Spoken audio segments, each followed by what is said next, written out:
Hello, this is Sarah Tuberty, your host from Disarming Disability. Enjoy the following program on Public House Media.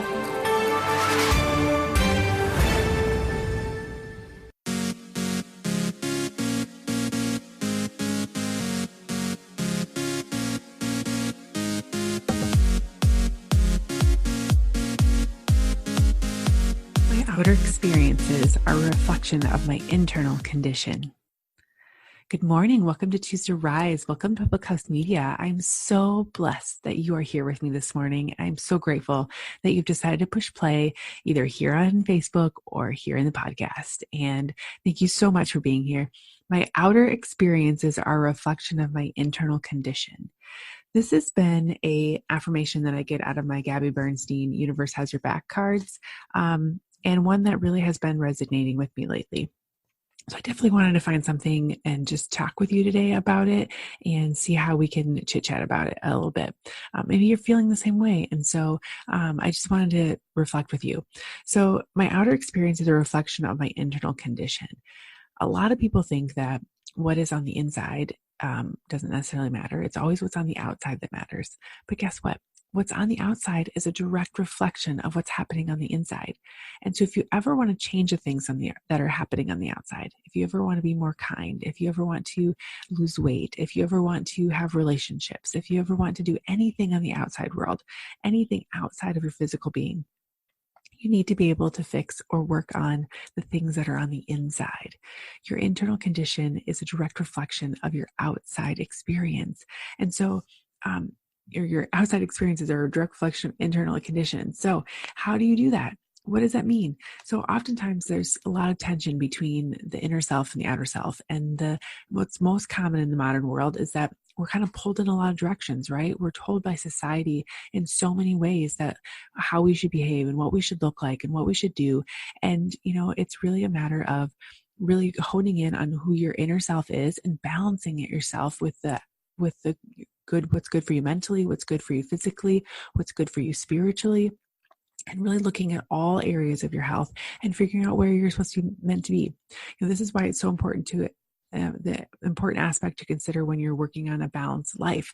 You really need to look at what's happening on the inside so that you can fix that to go for on the outside.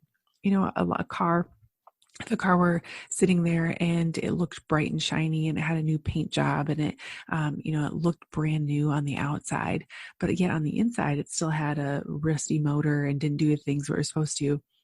Would it run? Would it go anywhere? No, it wouldn't.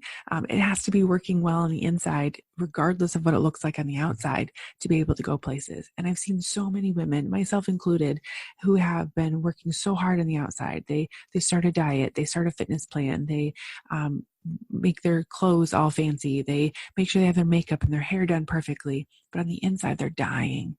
On the inside, they're feeling worthless. On the inside, they have mental thoughts that are just like, you wouldn't say to a 5-year-old, why would you say to yourself? And it makes me so sad because none of the things that they're working so hard on the outside are ever going to work.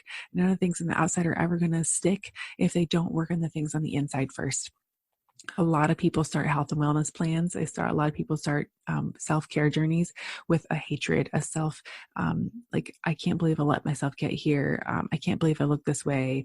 Like, I hate myself for being able to do this. I can't believe I missed this. Blah, blah, blah. All these, all these negative things, right? But instead, what if you came with a self-love? What if you came looking at it as a positive thing from the inside? I love who I am, so I'm going to take care of me. I am so grateful that I was able to work out 3 days this week and not focus on the 4 days I missed. I am so grateful that I am loved by God and I am an amazing individual that He's made perfectly, and I am going to live life in a positive way because of that. The outer self is a direct reflection of the inner self. So for me personally as well, when I figured out that it wasn't just about getting a workout in, when it wasn't just about eating good food, it was about loving who I am in here, in my heart, and knowing that I am His and that I can be taken care of by Him, then that just completely flips the coin and makes the road so much easier. It's kind of like, if you were to ever take like a blanket and take a hairbrush and lay the hairbrush down with the bristles down and, rub across there, it's going to create lots of tension, right? But like, what if you flip that hairbrush over, which are oftentimes smooth on the other side, and then it would just glide across there? That's really what it's like when it comes to taking care of yourself with a positive mindset versus a negative mindset. When you have those bristles down, it drags across there and becomes such a negative thing and horse bristly situation. But when you can flip it over to the smooth side, it just coasts a lot longer, a lot better, because you're loving who you are in the moment, and you're going to be able to love who you are in the end as well, regardless of what things look like on the outside. And you really learn that it doesn't matter what other people think. It doesn't matter what the other people around you are thinking or doing or saying, because you're not on their journey. You're on your journey. And so a lot of times our outer self, at times we're put here we're thinking that we have to be who other people want us to be. We focus on our hair, our clothes, what our group of friends looks like, how we are portraying ourselves out in public. But when we spend so much time on our outer self, the demands of school or work or home life or whatever the real world distractions might be in our world, we really start to focus on the external demands of things, and we give ourselves very little time to be thinking about what we should be looking like. But in the contrast, when we start to the outer self, when we start to look at our inner self and what necessarily can't be seen, like our feelings, our intuition, our values, our beliefs, our thoughts, our emotions, our spirituality, and our purpose, a strong inner self means that you cope well with your emotions. You're self-aware, you have clarity and a good sense of your values, and feel a purpose in life. And it also means that you are able to remain calm and resilient in the face of adversity versus from the outer world that's happening around you. And so when you have a strong inner core, when you have a strong sense of belief and value and personality and who you are, who God made you to be, then it doesn't matter what happens on the outside, because you're able to handle the adversity. You're able to handle the constant changing of the outer world because you're strong in who you are in the inner world. I have the book by Max Lucado that my kids read. It has a couple characters in it, and the one is called Pincello and Lucia, and they go to their maker, Joshua, and he makes the wooden creatures that live in their world. They're the Weemics. I don't know if you've read these books or not, but if you haven't, I encourage you to pick them up. And one of them is called Best of All, or like all of them have some sort of little piece in them. It has a little lesson in them. But like what really matters in the world, like there's one that where they come and they paint their noses. And so it seems like every day there's a new nose color in the book. And all the Weemics stand in line for hours waiting to get their nose painted a new color because that's the in thing. And then when the next day it comes or a couple days later, it's a new color, or they get chipped and now their nose is chipped of paint, and now oh my goodness, their other color is showing. Oh, like it's kind of a funny thing, but it makes my heart hurt a little bit when I read it to my kids. I want them to really understand that God is the one who values you, and it doesn't matter what you look like on the outside. It matters what you feel like on the inside. And that's the one thing that I always try to instill into the women I coach on a daily basis with health and confidence, is that the outside will match what the inside feels.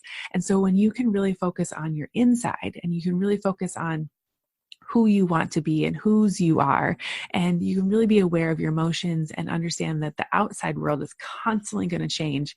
But when you can focus on who you are and love who God made you to be, the rest of the outside world won't matter so much. Now, I have been obviously working on my health and fitness for a while, almost 5 years now. Isn't that kind of crazy? And so, yes, I do care about what I look like on the outside, but it really matters what happens on the inside. My most important thing that I'm doing with this 21-day cleanse that I'm doing right now is that how I feel. I've been taking progress pictures, but only because I really feel like I have to. I haven't done any measurement other than my weight. And I'm really just going off how I feel, because that's the most important thing, right? I'm no longer tired. I am sleeping so much better. I have way more energy when I wake up in the morning. If you watched my Instagram stories today at KJP Meyer, I just bounced right out of bed this morning at 5 o'clock. I say that I don't need my go-go juice, but like if I were going to do a workout today, I would definitely want it. And it was a good thing. Like it's been a good thing to work on myself. My team and I are working on a Bible challenge where we're reading the Bible in a year. And it just feels so good to sit down and work on my inner self and focus on my inner self for them in the morning. And then I work on my outer self by working out. And that's still taking care of my inner self, because for me, fitness is a way to reduce stress and to really connect with who I am and really make sure that I'm having a good thing happen in my day. I'm taking care of me as this vessel, this one vessel that's God's given me. So how do you kind of figure out some of these things? How do you really focus in on the inner self versus the outer self all the time? How can you shut out the world's perceptions and take care of who God made you to be? Now, the conflict of the outside and inside thing can be kind of stressful. And the daily functions can also be affected by you. You're going to be out in the world with people who are worldly. You're going to be out in the people with broken people, because the world is filled with broken people, and broken people hurt broken people. But when this happens, you have to be able to kind of be able to heal your pain and stay away from things that are numbing of the situation. So how do you identify this experiences? Well, take a moment and list out your core values. These might be things like believing what you believe in honestly, integrity, friendship, helpfulness. Like, figure out your values. I've done a podcast on this previously already, and that would be a great one to head back to. But really list out, what are the things that you really love? What are the things that you really hold true in your heart? Those are your core values. And now for each core value, make a list of activities that you do every day that is in alignment with that value. Examples might be calling a friend to see how they're doing, or telling the truth when it is difficult. And then the last thing to do is finally look for values that have little actions to support them day. And then it's where you will find your conflict. If you value friendship, but you don't spend a lot of time with your friends, or you spend most of your day alone, that reflects a conflict between your values of your inner self and your action, your outer self. So those are ways that you can try to identify those values and really figure them out. Now, we talked about in the last podcast where I help you identify your values, is that values are things that you live out. And if you want to have, like, say, this friendship example, if you value friendship, but you spend most of your day alone, I would call friendship more of an ideal, because it's something that you want to have happen in your life, but it's not necessarily happening yet. So a value is something that you put action behind. It's something that you live out. And so if you value honesty and you're lying to people, you're not living your value. It's an ideal, not a value. If you're valuing health, but yet you're sitting and watching TV constantly and never moving your body, never eating well, that's an ideal. It's not a value. So what are the things that you really value? And then also too, what are the things that you want to value? What are the ideals in your life? And then find actions that are going to help support them and then become values in your life. Once you've identified the problematic areas in your life, it's time to begin quieting out your outer self with a goal of connecting to your inner self. Slow down, focus on the moment, and listen to your thoughts as you go about your day. If you still feel conflict, consider what you might need to make different in your life. What kinds of changes do you need to make? Perhaps it's a new job, a change in relationship, or ending a friendship, or limiting a friendship in some way that maybe is a toxic situation that you need less of in your life. Only you will know what specific changes you might need to align to your inner true self. And while thinking about these changes you might need to make, it may be helpful to ask yourself the following questions. What do you most want to pursue in life? Does this match what you're doing right now? Are you working towards that goal that you want for yourself? Will you feel good about the choices you're making at the end of your life? When you get to that end, one of the things that most respite workers talk about, or end-of-life caregivers often talk about, is the regrets that they have in life are the choices that they made early on, that they chose not to take care of their health, that they chose not to spend time with their family, that they chose other worldly things instead of the things that are focused on themselves and who they were made to be in God's eyes. Those are the regrets by the majority of the people on their deathbed.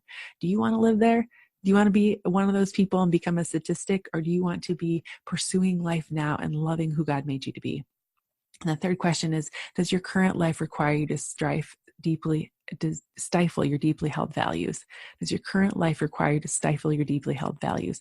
Are you living a life that's making sure that you're living as your best life? Or are you living a life that is, aligning with the world around you and not who God made you to be? I hope today that one of these little tips, one of these strategies, helps you live more as your inner self, helps you live more like God designed you to live, and that you are loving who God made you to be, and always, always, always rising up out of your current situation to live your best life, because that is what we are all about here. I want you to live as your best inner self. I want you to live as your best possible being of who God made you to be. And if that means letting go of some of the outside world things to live more of the inside world things, let that be true.